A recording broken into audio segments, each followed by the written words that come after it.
everybody, welcome to the show, Around the Nation, right here, TYT Nation. I'm your host, Jeff Waldorf. We got a good show today. We're going to talk about a lot of different things. We'll be first talking about a disastrous terrorist attack. That's breaking news. We'll get into that first. Then we've got the Deutsche Bank dealing with Donald Trump. That's very interesting. Is Donald Trump afraid of Steve Bannon? Very interesting. And then, of course, we get into Steve Bannon in his kooky interview with a progressive outlet. Weird. Very weird. Then we've got some news on gerrymandering and then millennials. So, a lot of fun stuff. A lot of interesting stories. So stay right here, TYT Nation. If you haven't already, please like and share the stream. Make sure other people can see it. And I appreciate it if you do. Okay. And before I get into the show, I of course want to thank the patrons. Patreon.com/TYT Nation. Let me go here and thank some patrons today. We have Peter Lund, Tira Almalad, the Billy Joe Kane, Raven M. Mollisey, Serena Young, Jolyn McCauley, Christopher Spears, Vaughn Jenkins, Raphael Sheesh, I think I've said that before, Raymond Wong, Josie Amon, Nikki DV, Steph CH, Omar Aziz, Thunder Beaver, Aaron Pepper, Disco Phage, Adam Butler, Erica Antillion, Karen Sylph, Wiley Hart, Marion Nelson, let's get a couple of others in here, Michael Gregory, Carrie Hawkins, Brian Carter, Michaela Issam, Karen Sheets, and Howard Chen. So thank you to all those who I've mentioned, as well as everybody else who supports us on Patreon, patreon.com/TYT Nation. That's how you can support the show and, keep independent progressive media on the air. All right.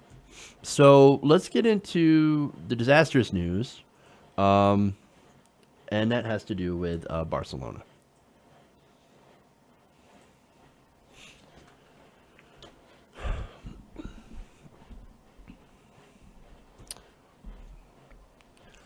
So there is breaking news out of Barcelona, and I will let you know before I get into this that they're still getting information about this attack, so some of the details might change later on.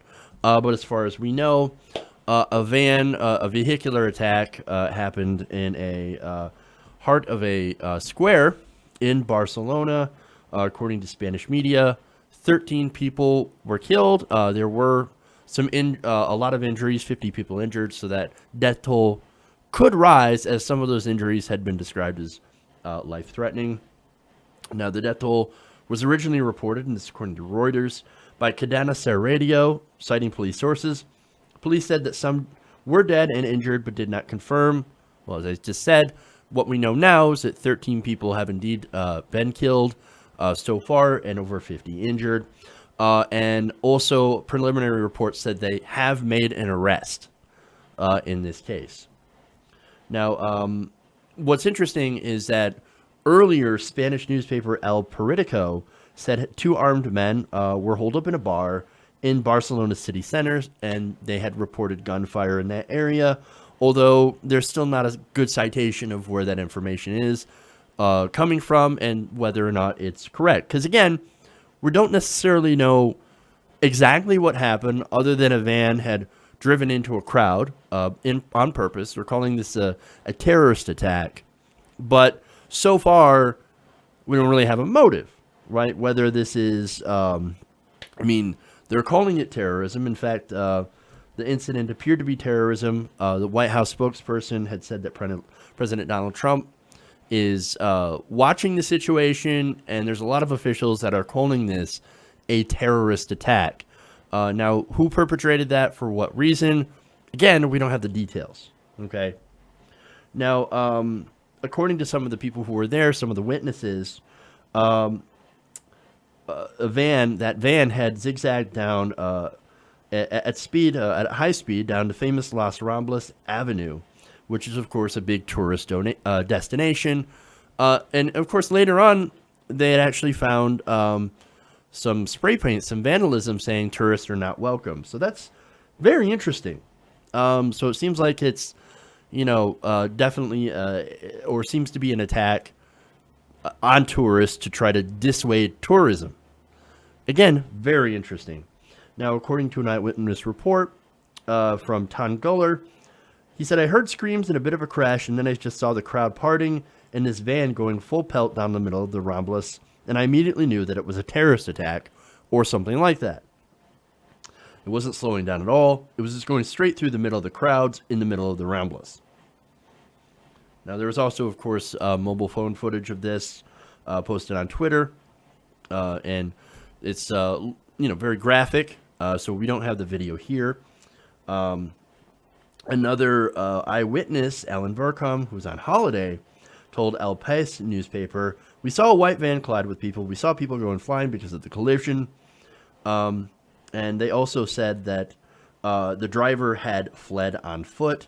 And, had, of course, as I mentioned, he had been arrested, that alleged driver. So, I mean, this is horrendous. And it comes not long after what happened in Charlottesville, when another car was used to ram into a crowd of people, injuring 19, killing 1, of course, Heather Heyer. And we've been seeing these vehicular attacks increase in the last few years. And we had Nice, Berlin, London, Stockholm. It's been happening in Europe, and it's starting to happen here as well. That people are just now saying, okay, well, look, we're gonna use a car as a weapon. So, forget guns. We're gonna go, even though these people allegedly had guns, the maximum damage they can do is by ramming into people with a car in a very popular place. So, I mean, that is, of course, disastrous. And it's something that I don't think that we can really find a way to prevent. I mean, I don't know. But it is incredibly scary. And again, there's not a lot of details coming out yet about who it was, who the motive was, what the motive was for the attackers. Although it seems to be related to, at least in some reports, hatred against tourists. So I don't know if it's related to Muslims. It doesn't seem like it right now. But we'll have more information on that later on when it comes out. Okay. So, yeah, that's all we know on this for now. Okay.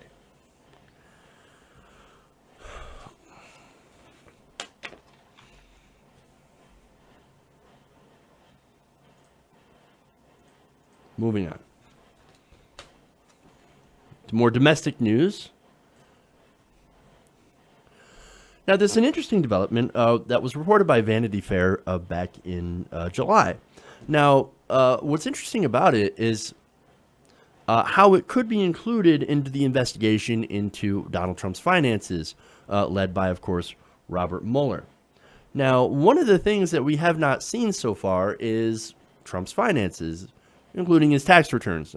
He said, "Oh no, I'm under audit. I can't release my tax returns. I'm under audit." The IRS says, "No, you can absolutely release your tax returns. You're not under audit, and even if you were, you could still release your tax returns. That's not a thing." He hasn't released those tax returns, and of course, there's a lot of people that were harping on it.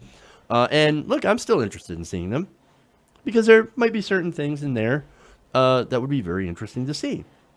Because I've considered the idea that he's hiding things. Now, maybe it's as simple as he's not as rich as he claims to be, and therefore it's kind of embarrassing to him. Because I'm worth $10 billion.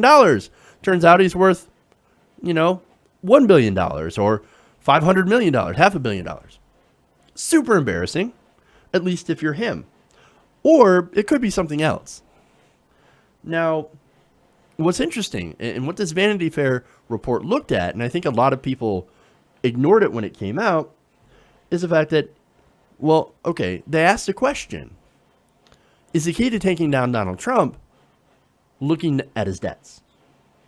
Now, Bess Levin wrote back in July, quote, "The issue is not merely what Trump owes, but who he owes.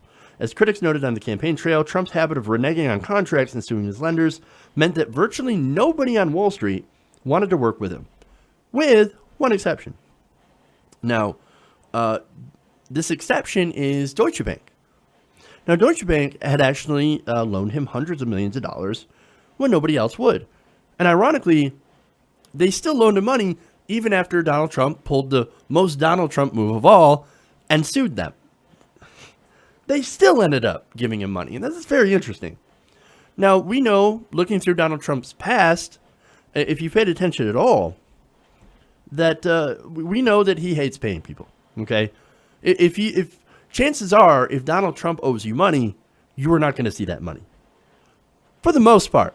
Again, it depends on who you are, but for regular people, for example, a contractor that he hired back in the 80s to build cabinets and slot machine holders and, other things for the Trump Plaza, they ain't going to see that money.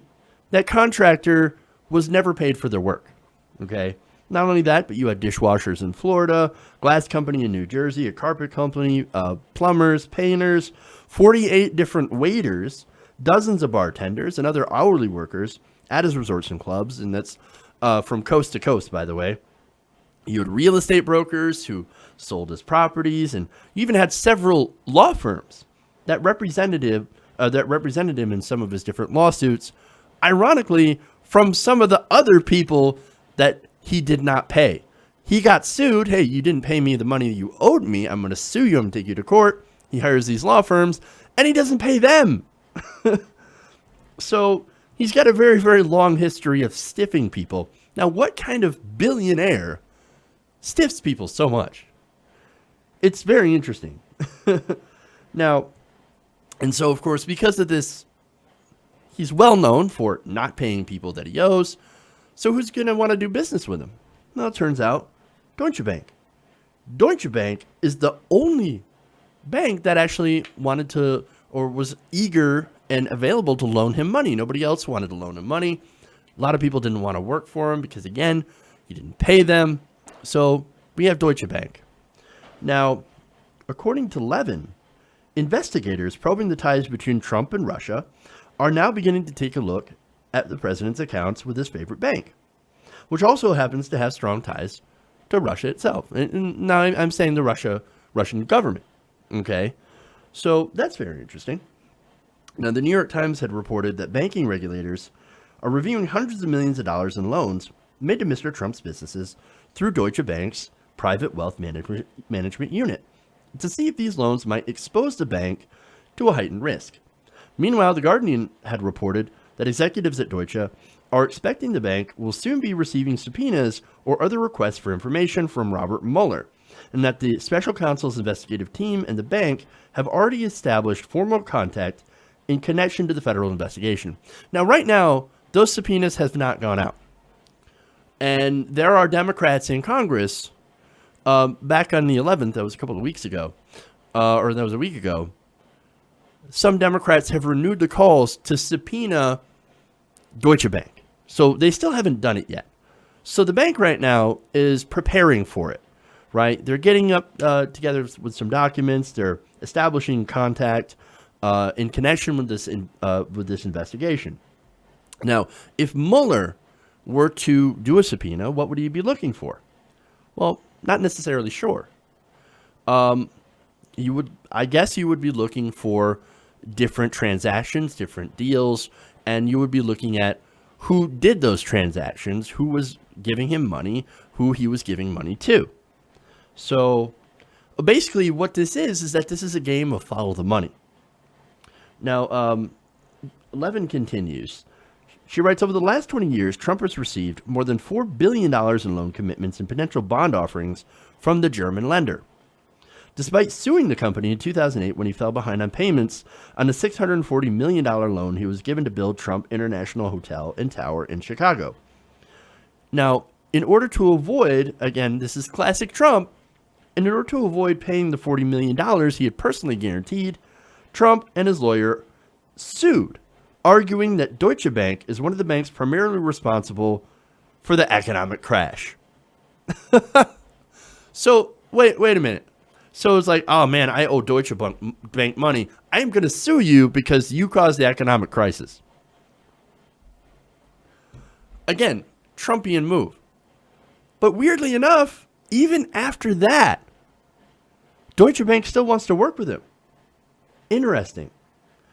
Now, the bank, of course, during this whole suit, they actually filed a countersuit claiming that, quote, this is classic Trump. In the end, after threatening to take his name off the building, if he wasn't granted more time to pay, the bank gave him extra time. When he did pay the money he owed to the firm real estate lending division, it was with another loan he got from Deutsche's wealth management unit. So he's borrowing money to pay off other loans. What kind of billionaire has to keep borrowing money from different parts of the bank to pay off other parts of the bank? Very, very interesting. It's almost as if he's not actually rich and that he's continues borrowing money, and that actually might make him in a lot of debt. He might be in a lot of debt to a lot of different people, maybe very powerful people connected to this bank, which again happens to be connected to Russians, to Russian interests. Interesting. Now, Trump subsequently moved his business from the real estate group to the private wealth management group, where, according to the New York Times, executives were more willing to deal with him. One of those executives was Rosemary Ralbik, who has helped finance 3 Trump properties over the last 6 years, lending $300 million in the process. That amount is somewhat unusual by Wall Street standards, according to former and current Deutsche Bank executives and wealth managers and other firms on Wall Street had told the Times. So that is a lot of money. And you have people in Wall Street saying that amount of money is very, very unusual. We don't normally do that. We don't normally give out that much in loans. Weird. Very weird. In addition to Donald, Ivanka Trump is also said to be a Deutsche Bank client, as is Jared Kushner and his mother, who, per the Times, has an unsecured line of credit from Deutsche Bank valued at up to $25 million. In addition to Kushner family business, Kushner Companies got a $285 million loan from the bank last year. And because the Kushners and Trump have never shied away from conflicts of interest, in 2013, Kushner reportedly ordered up a glowing profile of Vralbik in the real estate magazine he owned, with a disclosure about their connection at the very end of the piece. Apart from the Trumps and Kushners, Deutsche Bank also has deep ties to Russia. That's very interesting. In addition to settling allegations earlier this year that allowed $10 billion to be laundered out of Eastern Europe, Deutsche Bank had a cooperation agreement with a Russian bank called Veneshikama Bank. There's no way I said that right. Now, this bank is a Russian state-owned development bank that actually is the target of U.S. sanctions. That bank was the bank whose chief executive, Sergei Gorkov, Jared Kushner forgot to mention in that meeting in December. Very interesting. Here's another interesting thing. In May, federal prosecutors settled a case with Cyprus investment vehicle owned by a Russian businessman with close family connections to the Kremlin. The firm, Prevazon Holdings, was represented by, and you'll recognize this name, Natalia Veselnitskaya. Oops. Now, she was a Russian lawyer who was in the meeting with Donald Trump Jr. Oh, here we go again. This is the person, by the way, that promised Donald Trump Jr. that, hey, we've got dirt on Hillary Clinton. Donald Trump Jr. said, if it is what she says it is, I love it. So this is a person that was promising dirt on Hillary Clinton during the election. Connected, of course, to this Prevazon Holdings. So, Now, they continue. Federal prosecutors in the United States claim Prevazon, which admitted no wrongdoing, laundered the proceeds of an alleged Russian tax fraud through real estate. Prevazon and its partner relied in part on $90 million in financing from a big European financial institution. court records show. What was that financial institution? Deutsche Bank. It all ties back to Deutsche Bank and the Trumps. Follow the money, guys. Follow the money. This isn't a conspiracy. There are money trails everywhere. And it seems like Donald Trump is not as rich as he claims to be. Why wouldn't he show his tax returns? He's not as rich as he claims to be. Why would he keep taking out all this money when he's rich, having to borrow $300 million and then not paying people back? He's not rich. In fact, I can almost guarantee that he is wildly in debt to many different people, many different people. And dealing with Deutsche Bank, or the people who are borrowing through Deutsche Bank or using Deutsche Bank to launder money, I'm pretty sure that Donald Trump owes somebody through that bank. This is not a coincidence. Not a coincidence. So, and look, real estate, we know, is a pretty easy way to move large amounts of money out of Eastern Europe. And look, the probe into Manafort also showed his own real estate deals, which could have been used as a front for money laundering. The Drake Hotel deal, which didn't materialize. But that Drake Hotel deal was also dealing with 2 Russian oligarchs. There's a deal. There's a deal. It's not a coincidence. And that's why Deutsche Bank is a wonderful target for the Mueller investigation. That's why he should get that subpoena, look into the finances, and see who he owes and why. If it's revealed that Donald Trump is in a massive amount of debt to somebody, well, already, that's almost the final nail in the coffin. Okay? Like any good investigation, Mueller should look into this, and he should follow the money. And it looks like Deutsche Bank, unfortunately for Trump, is preemptively getting ready for Mueller to do just that. Oh boy. All right. Let's go from Deutsche Bank to Steve Bannon.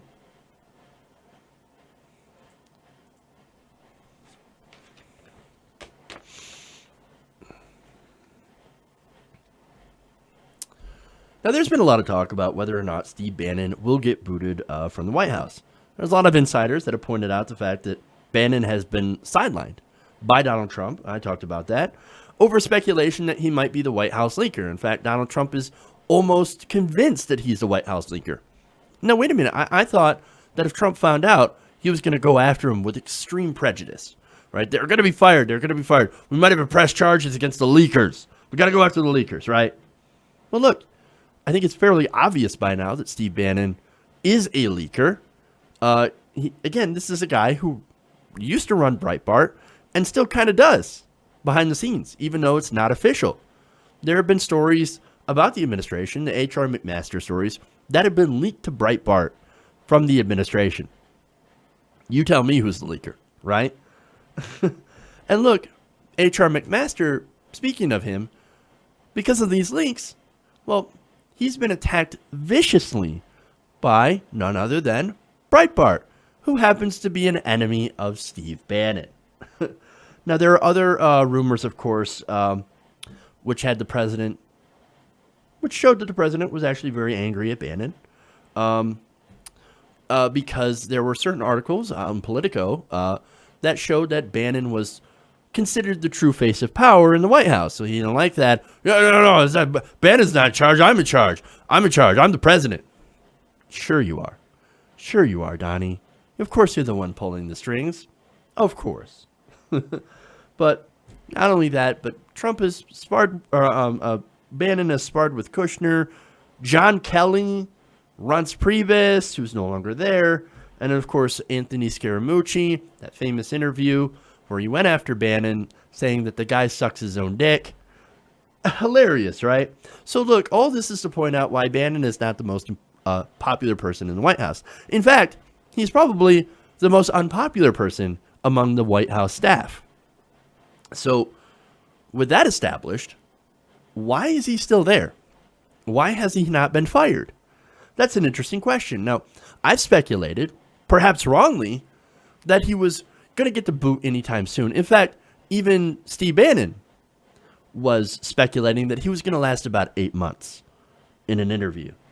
Yet, here he is, still there, 8 months.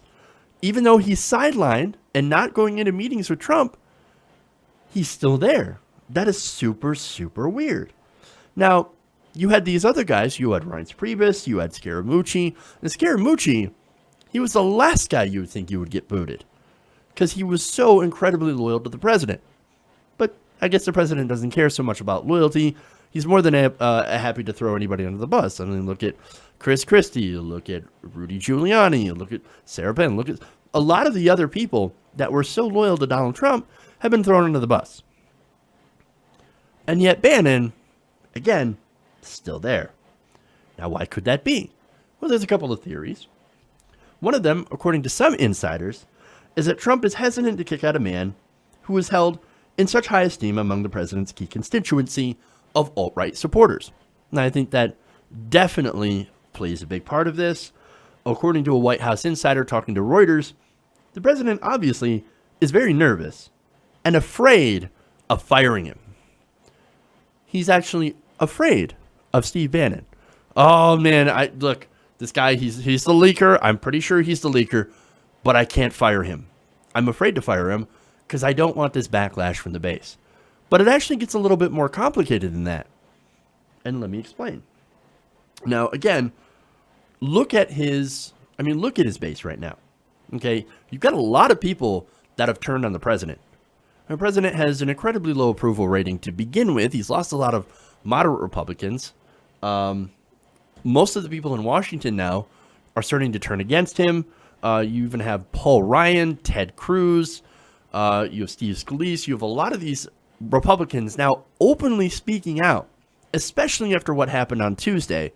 And his remarks on Charlotte, his equivocation, saying that, the violence that was obviously caused by white supremacists, that was actually, it was both sides.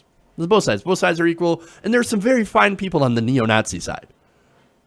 No, there are no fine people on the neo-Nazi side. There is no such thing as a fine neo-Nazi. I'm just saying. But Bannon, interestingly enough, again, he's still there, and Trump's comments kind of betray why. Because again, that equivocation is exactly what Bannon was looking for. In fact, Bannon here, let me get to the quote here from Bannon.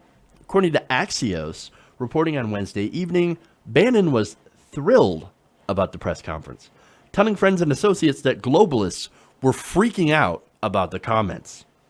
The chief strategist called the press conference, quote, a defining moment for Trump, in which the president sided with his people. His people. Now, look, again, this is a very interesting dynamic, as I've previously reported that Bannon was on the outs. He has been in a sort of exile in the White House, as Trump has been very mad at him. But then here comes Trump defending his people. His people. In fact, one source told Axios, quote, Steve was proud of how Trump stood up to the braying mob of reporters. Now, according to Axios, they continue, Bannon has not meaningfully advised the president about his response to Charlottesville. He still is on the outs with Trump, who has been calling him a leaker for weeks, though the president described Bannon as a good person on Tuesday. They spoke by phone on Saturday, Sunday, and Monday, according to a source with knowledge of the calls, but the response to Charlottesville has been all Trump, and Trump at its purest. On the phone to Bannon, Trump asked his chief strategist, quote, where does it end? According to a source with knowledge of the conversations, Trump wasn't referring to the white supremacists, but to the counter-protesters whom the president believes are on a slippery slope towards what he called changing history by tearing down monuments of Confederate heroes and potentially, he has said, the founding fathers like George Washington, who owned slaves. Again, George Washington isn't the same as Robert E. Lee. And you could talk about, yeah, well, you know, he owned slaves and everything, but George Washington didn't rebel against America or try to destroy America. The founding fathers were by far not perfect human beings. They were very imperfect human beings. But at the same time, they didn't just try to destroy America. The Confederate generals, they did. They hated America so much that they wanted to break away from it and actually attacked it. There's a difference there. Now, to a simpleton like Trump, that's the same thing. But here's the thing, right? He's not just pandering, Trump, to his alt-right base. We've seen, thanks to his response to Charlottesville, and we've seen it in the past, his hesitance to, go and disavow David Duke, which he eventually had to do thanks to pressure. Altogether, his hesitance, his weird hesitance to do what is the most easiest thing in the world to do in politics: denounce hateful, racist people. He seems to have a very, very hard time with that. And I can't quite understand why. A lot of people can't quite understand why. Oh, right. Maybe it's because he actually agrees with those people. And that's what I'm getting to. This is actually Trump's worldview. And that's why so many Republicans now in the establishment are pulling the shoe.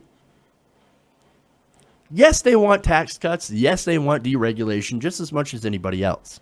They want the policies that Donald Trump represents. But what they can't stand is the human whistle that he's now using. It has made him politically toxic. Even more so than he was before. He is now incredibly politically toxic. And Bannon is the same way. The establishment hates Trump. The establishment hates Bannon for many of the same reasons. So that's why, leaker or not, angry or not at him, Trump is standing by Bannon, which I couldn't have seen a week ago. But hey, after Charlottesville, a lot of things changed. So, and look, again, he is in an ideological corner, an ideological and political corner with Bannon and the alt-right. And that's exactly where Bannon wants him.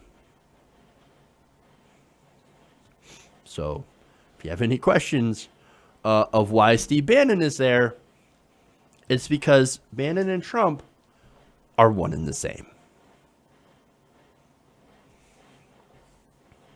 Okay. We've got more on Bannon. An interesting look into some of the stuff Steve Bannon believes about current events. This is very interesting because it kind of gets you a window into what is known as right-wing populism. And I think it's a very interesting discussion here.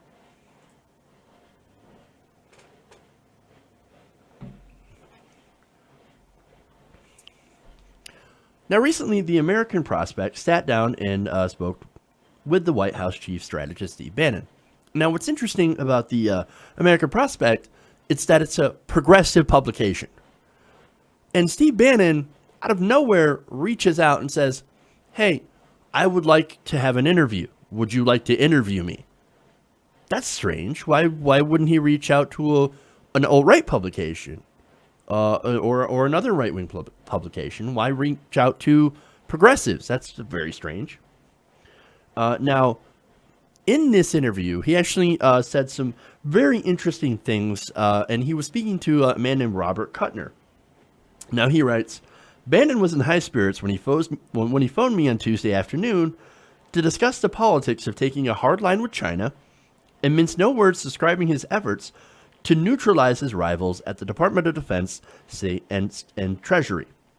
Now, what's interesting is, of course, we know Bannon as not getting along with the Washington establishment. We get that, okay? And so, of his rivals, he said, very interestingly, quote, they're wetting themselves.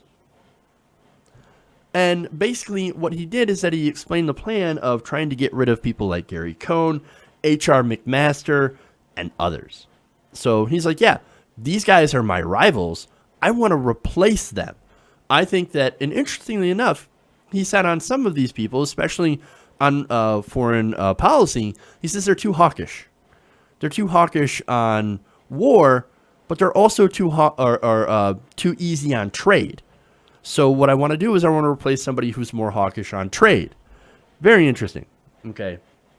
Now, trade specifically deals with China. Now, on that, he said, we're at economic war with China. It's in all their literature. They're not shy about saying what they're doing. One of us is going to be a hegemon in 25 to 30 years, and it's going to be them if we go down this path. Now, what path? Well, right now, I guess free trade. That's my guess on what he means about that. Of course, our trade relationship with the Chinese and with the Asian region is a very difficult concept that we have. There's a lot of different free trade deals that we have. And of course, some of them have been very, very damaging to the United States, especially when it comes to manufacturing. A lot of our manufacturing base has gone to China, and little places like Walmart import lots of cheap Chinese goods. Well, that's stuff that could actually be manufactured in the United States, better quality, and actually create jobs. So on trade, look, let's be honest. On trade, we're not necessarily too different, progressives are, because we actually want fair trade that benefits American workers. And there's nothing wrong with that. Now, he said, Bannon said he might consider a deal with China, and this is on North Korea, by the way, with China that got North Korea to freeze its nuclear buildup with verifiable inspections and the United States removed from its troops in the peninsula. But such a deal seemed remote. Given that China is not likely to do much more on North Korea, and the logic of mutually assured destruction was its own source of restraint, Bannon saw no reason not to proceed with tough trade sanctions against China. Now, I don't know if I agree with trade sanctions against China, but I do agree with changing the way that we trade with China, changing the free trade agreements so that most of our manufacturing does not go and outsource itself to to China and to these other Asian countries that pay their workers very, very little. Okay. Now, that would be, of course, an interesting thing to do, but I don't see a lot of our people doing that. Now, on North Korea, he happens to make a little bit of sense. He says there's no military solution to North Korea's nuclear threats. Forget it. Until somebody solves part of the equation that shows me that 10 million people in Seoul don't die in the first 30 minutes from conventional weapons, I don't know what you're talking about. There's no military solution here. They got us. And unfortunately, he's correct about that. And it's a very interesting position to have, since we also share that we do not want to go to war with North Korea. We are worried about Seoul. We're also worried about Japan. We're worried about Guam. All the things in that, all the places in that area that could be potential targets for North Korea.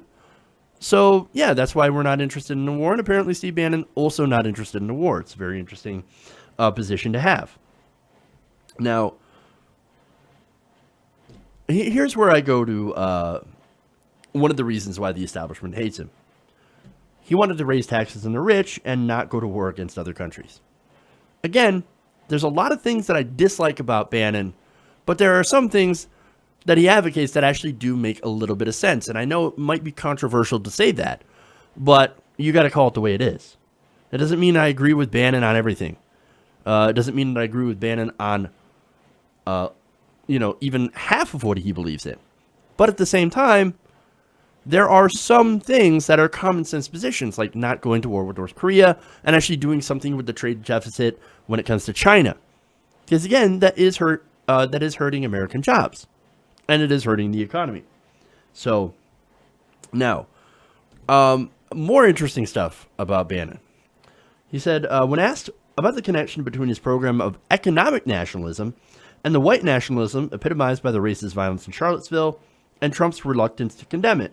Now, remember, when this happened, Bannon's like, yes, he's defending my people, our people. So already it makes you think that, well, wait a minute, he's in favor of these white supremacists, right?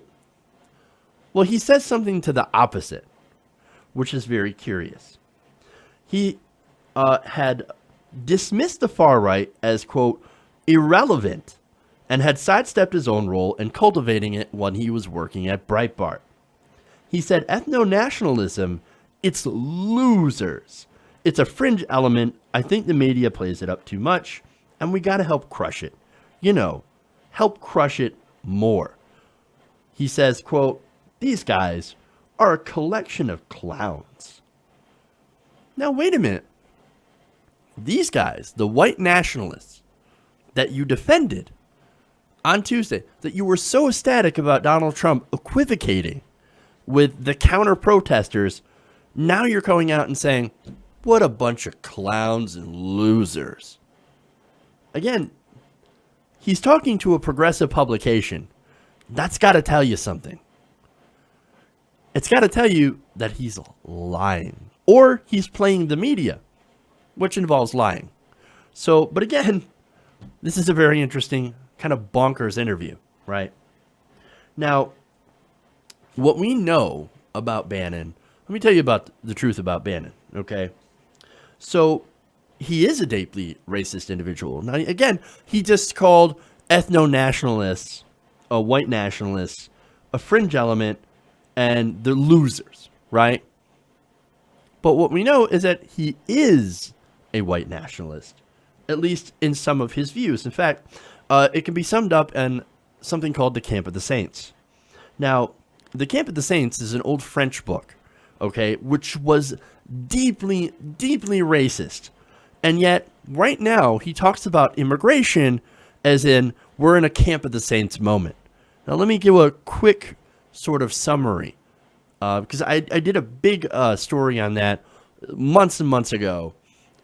Maybe it was even during the campaign, where I talked about where he gets this belief and what this book actually espouses. Now, this book basically sums up or portrays an immigrant invasion into the United States and all over the Western world, where, you know, black people were taking over, brown people were invading the United States, led by somebody known as the shit eater, who literally ate poop.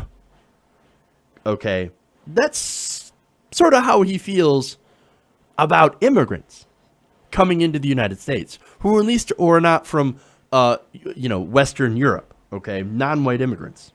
And he's also against people who refuse to assimilate. So there's that white nationalism in a way. Now, he says, no, I'm not a white nationalist. I'm actually an economic nationalist. Now, some of that, I think some of that is actually true. He is partly economic nationalist as well. Example, his idea with, hey, let's do sanctions on China because they're screwing us in trade. Hey, let's tax the rich here at home and do some infrastructure spending. So that's stuff that is more economic populist, right? Economic, I guess he would call it economic nationalist. But the views from the Camp of the Saints are certainly white nationalists. That's very, very racist. So I think what he was doing is that he was playing this in order to try to do some ties with progressives. Well, we're not buying it. We know exactly what Steve Bannon is about. Now, there's more, of course.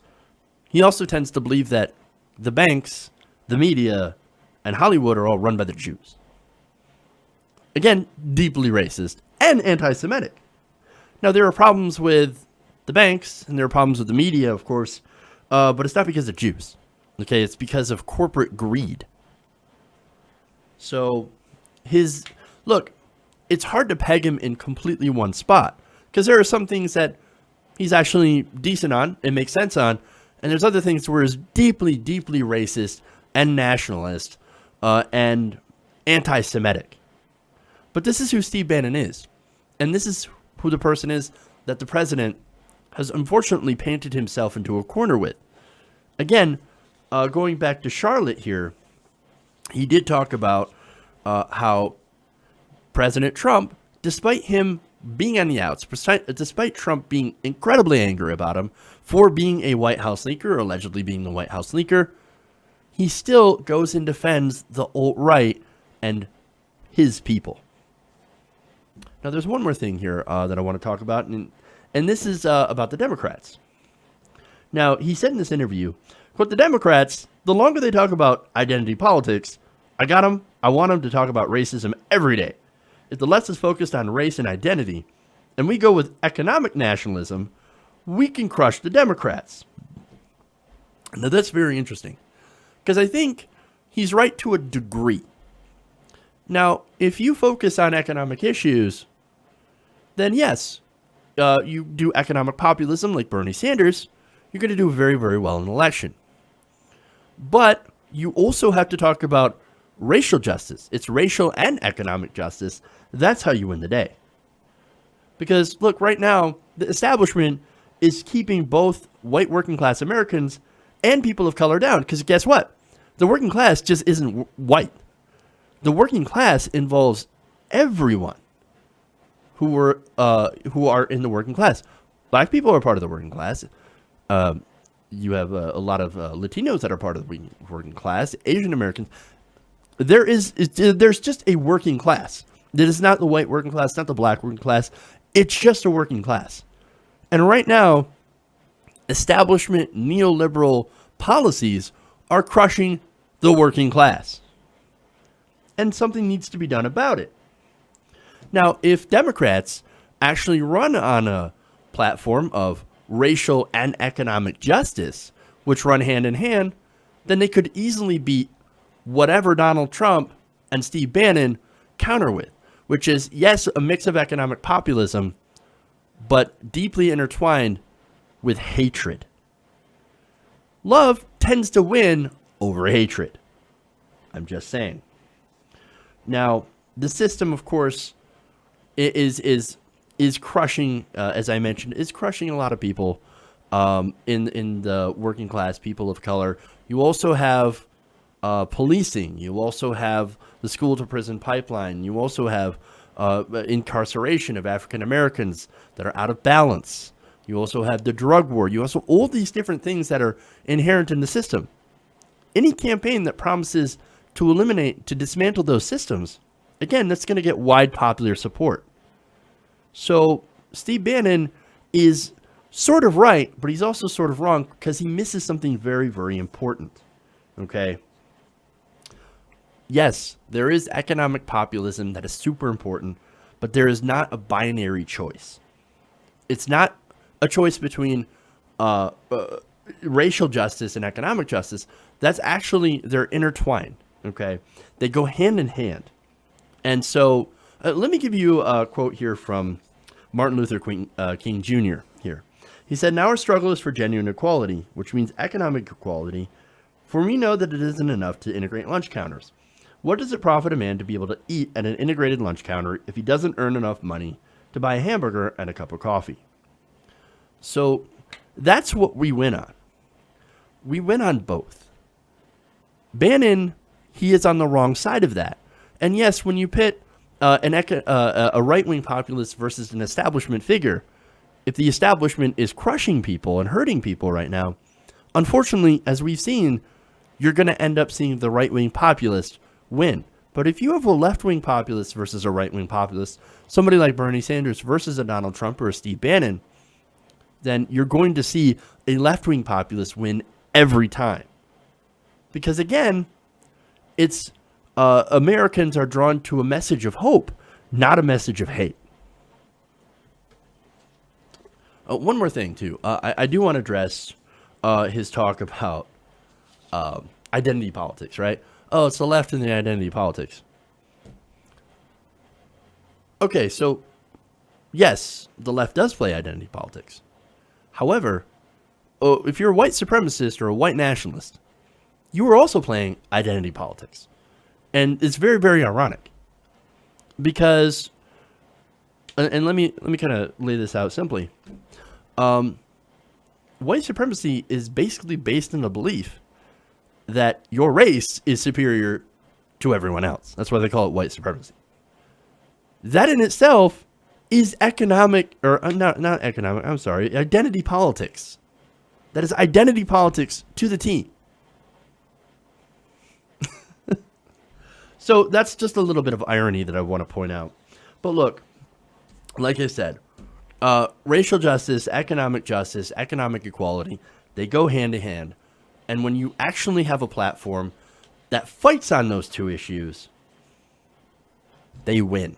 And that's why in the end, real progressives will win the fight and always have. And we will always have progress. Okay. Two more.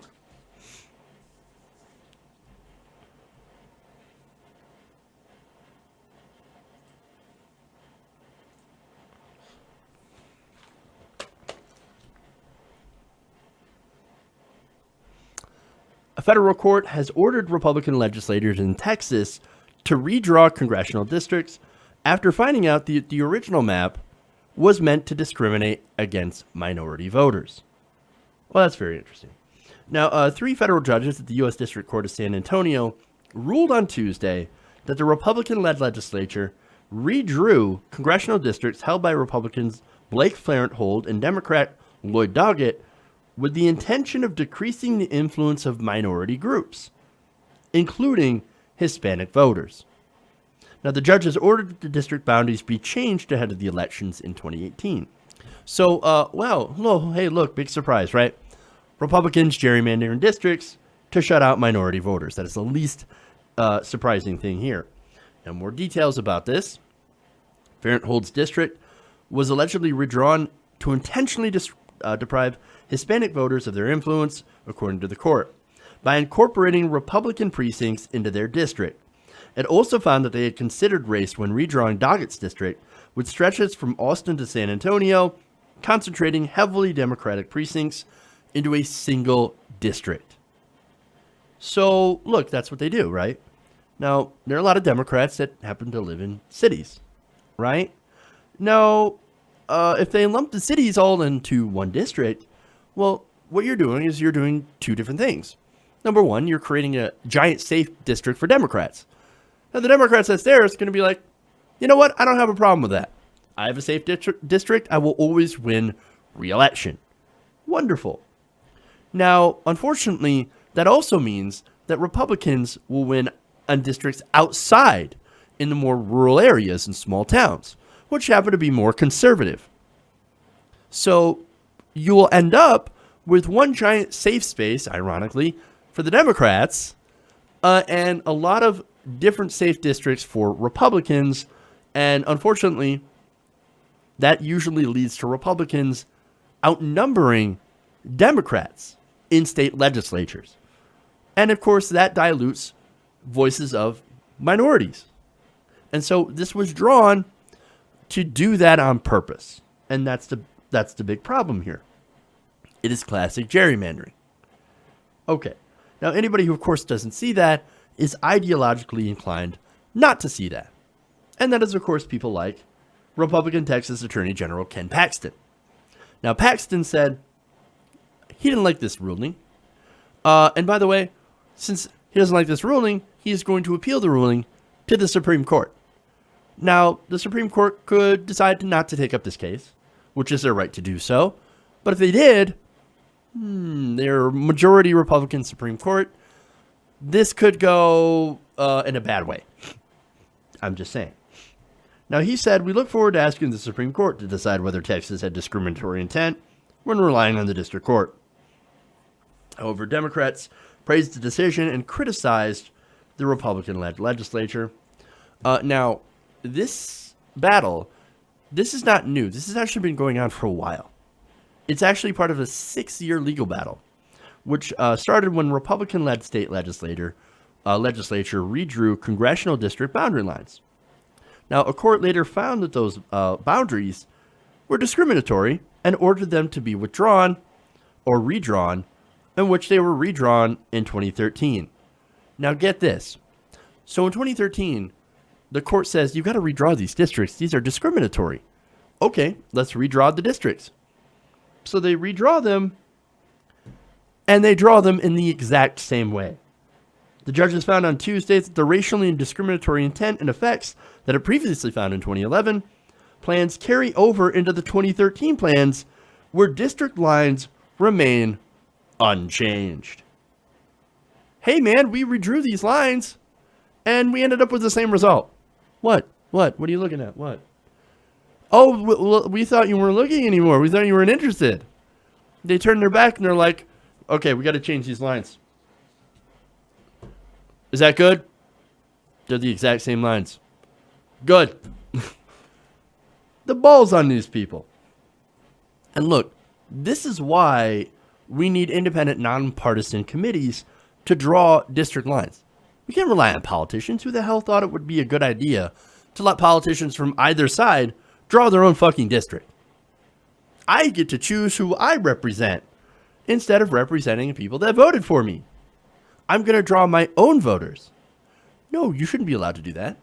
This should be an independent, nonpartisan commission. Now, look, the thing is, this helps Democrats too by setting up those safe spaces, right? And it helps out Republicans even more because they end up winning legislatures. So this has got to change. It's beneficial, ironically, for both parties, or at least politicians from both parties. But it's not beneficial to the voters. You're getting people that are shut out on purpose from this. So it's got to change soon. And look, the district court ruling, it's a good step. We'll see what happens when it goes to, if it goes to the Supreme Court, which, it might end up getting worse. Who knows? But we as a people, we got to get serious about ending gerrymandering. I've never seen a protest against gerrymandering. Maybe we should see some of those. Because we have to, if we ever want to see a system that actually truly represents the people, the voters. Okay, one more.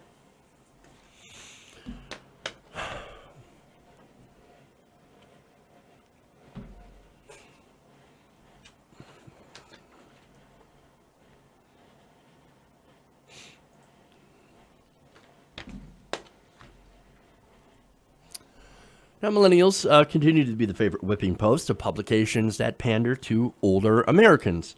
Now, there's, of course, and you've probably seen it, article after article about millennials. They killed this industry or killed the other industry. We're killing Applebee's and Buffalo Wild Wings, and we're killing oil and gas because we don't want to work there. I wonder why. We're killing the diamond industry because we're not buying diamonds anymore. Why are millennials buying diamonds? We're killing the housing market because we can't afford houses. We're killing napkins, marmalade. Oh my God, we've even killed brunch. Article after article, right? On and on, right? Yet at the same time, there are people out there that are accusing us of spending too much on things like avocado toast. Okay. So, interestingly enough, if we're killing all these industries but not spending at these industries, well, where are we spending our money? It's not like you can spend all your money on avocado toast or Starbucks. Well, the answer to that is, let's look into the answer. Now, for one, it's painfully obvious to a lot of people that that we're not able to save up for retirement. I don't have a retirement fund. I don't know any millennial that has a retirement fund. I'm sure there are millennials who are able to save, and good for them. But I think a lot of us are stuck in the boat of we can't afford to save money because we don't have that money. Now, the studies show that millennials are not saving for retirement. We can't even save money for emergencies. Okay. So where is our money going? Well, it turns out it's also not going to vacations or homes or cars or retirement or marriage. You know what millennials are spending most of their money on? Bills. Yes, bills. Paying bills. I know, right? It turns out millennials are actually responsible. Who knew? According to a new study by Bankrate, millennials are actually spending significantly less on vacations and more on bills than previous generations. In fact, millennials are more likely to spend on groceries, gas, or other necessities than on entertainment. Now, the study shows that average millennial spends just shy of $800 on groceries each month, which runs about $50 more than what older adult generations spend. So they're spending more on groceries, which means they are eating at home. But wait, while they are eating at home more, they're also eating out more. Now, that's very interesting. Now, let me get to the numbers here. Overall, millennials spend 15% more, or an extra $2,300, than the other adult generations on food, groceries, and eating out, so those are combined, gas, and cell phone bills. So, again, we're spending more on food and gas and bills. Not vacations, not homes, and not any of these other things, right? Not maybe on avocado toast, but probably not that much. So while we're doing that, by the way, that leaves us less money to spend on travel or television.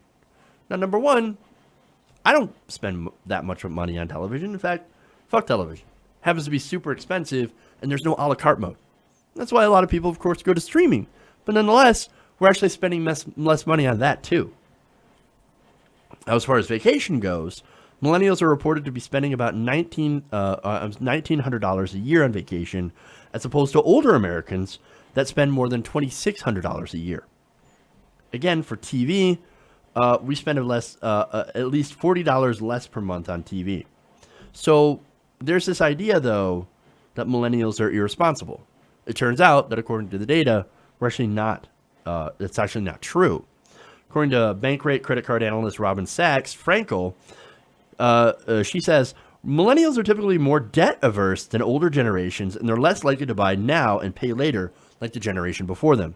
So that, also explains why they don't get a house.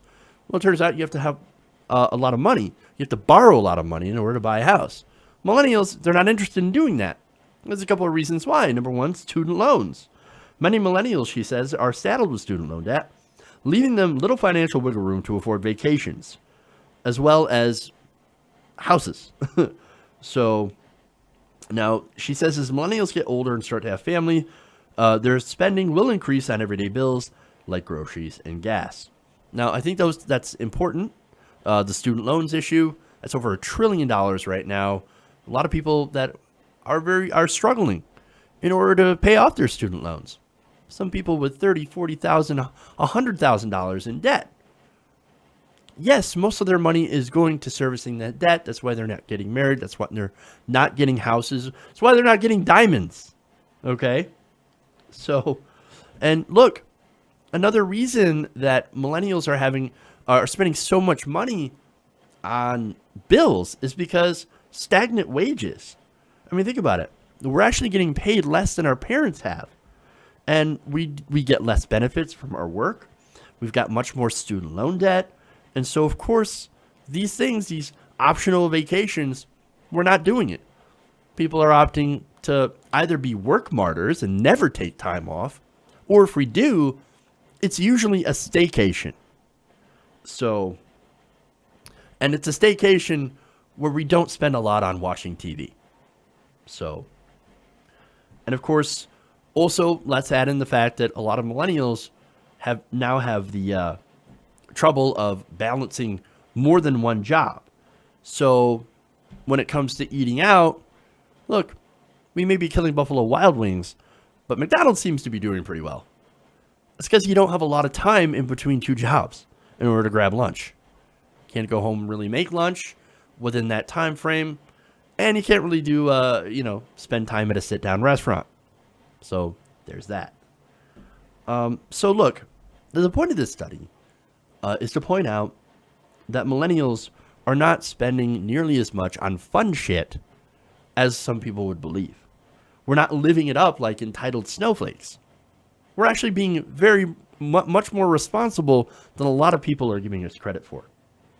And yes, we are eating out and we are buying more, spending more on groceries, and we're spending more on phones. Let's be honest about that. I mean, phones are expensive. Smartphone. And sure, you can criticize us for spending time on our smartphones. How else are we going to be connected to the internet, where there's a lot of knowledge, and also helps us get jobs. It helps us do a lot of planning, helps us keep in touch with our family, stuff like that. Okay, look, you want to make fun of millennials for spending more on phones than people who are older? Okay, have at it. We can go back and make fun of you for always burying your nose in a newspaper. Same thing. But the whole point is that a lot of this stuff is because of factors like student loans, declining wages, and lack of good jobs and opportunities. And so that's why we're putting off houses, not doing vacations, putting off marriage, and, spending more on just the basics because we don't have enough to really pay more than just the basics. I mean, look at the high standard of living in places like New York and LA and SoCal. Okay. It's expensive. Now, I'm lucky enough to not live in any of those places, so I can actually afford certain things. But nonetheless, what the point of this whole thing is that because of all these different factors combined, we spend less on fun things and more money on bills than the previous generations and get paid less. So when somebody is claiming that millennials are just doing nothing but having fun, show them this study and tell them that they're wrong. Because they are. And the facts back us up. Okay. That's it. That's all I've got. Thanks for going around the nation with me today. Hopefully you guys enjoyed the show. Make sure to like and share. We'll have videos up later today from the show as well. So make sure to go and like those. If you haven't already, please subscribe to TYT Nation. If you want to support us, go to patreon.com/TYT Nation. Sign up as a patron to support truly independent progressive media. Help the show continue to grow. And all that stuff, all that good stuff. Tomorrow, we're going to have another great show. Later on, after the show, and this will not be live, but it'll be posted up later on the channel, I'm going to have an interview with a woman who is running for Congress in Nevada on Medicare for All. So she's running as a progressive. She's got a very progressive platform. So I will be interviewing her. We'll be talking about that. We'll be talking a little bit about Medicare for All, the ACA. We'll talk about Trump. We'll talk about a lot of different things. So it should be a great interview. So we'll have that posted up tomorrow after the show. So please subscribe, youtube.com/TYT Nation if you want to see that. All right, everybody. Thank you. Love you guys. Remember, change begins with you. Good night, TYT Nation. We'll see you tomorrow.